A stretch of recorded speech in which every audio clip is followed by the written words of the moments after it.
Hi అండి. మనకి next ఇప్పుడు ఉగాది వచ్చేస్తుంది కదా! సో, ఉగాదికి మనకి కావాల్సింది వేప పువ్వు కదా! దీనిని ఎలా క్లీన్ చేసుకోవాలో చూసేద్దాం. నేనైతే ముందు ఒక పేపర్ తీసుకున్నానండి. అలానే మన దగ్గర ప్లాస్టిక్ బుట్టలు ఉంటాయి కదా! ఇలా వెనకాల కాస్త రఫ్ సర్ఫేస్ ఉండేది. ఇది తీసుకున్నాను. ఇది లేదు అనుకుంటే మనకి పాతప్పుడు జల్లులు ఇత్తడివి, సీవండివి ఉండేవి కదా!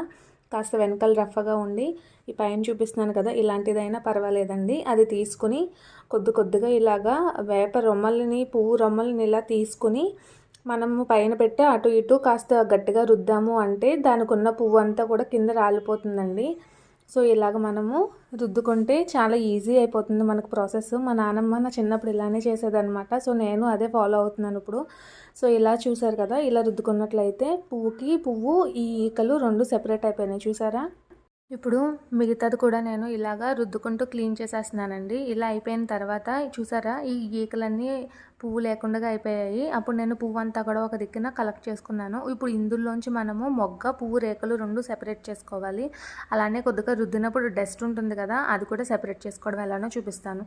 ఇలాగా పెద్ద పల్లాలు ఉంటాయి కదండి, అవి తీసుకుని లేదా పాతప్పుడు చేటలు ఉండేవి కదా, అవన్నీ తీసుకుని ఇలాగా చెరిగినట్లయితే ఆ పువ్వు రేఖ అంతా కూడా లైట్ వెయిట్ ఉంటుంది కాబట్టి ఫ్రంట్గా వచ్చేస్తుంది. సో మనం ఆ రేఖను తీసుకుని కలెక్ట్ చేసేసుకోవడమే.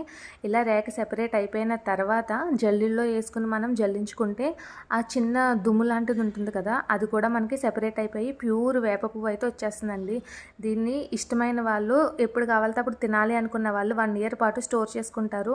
అది ఎలా అంటే ఇలాగా ఏదైనా ఎయిర్ టైట్ కంటైనర్లో పెట్టి వాడేటప్పుడు మాత్రం పువ్వు కాస్త నీళ్ళల్లో వేస్తే నార్మల్ అయిపోతుందండి. సో మీకు ఈ వీడియో నచ్చితే లైక్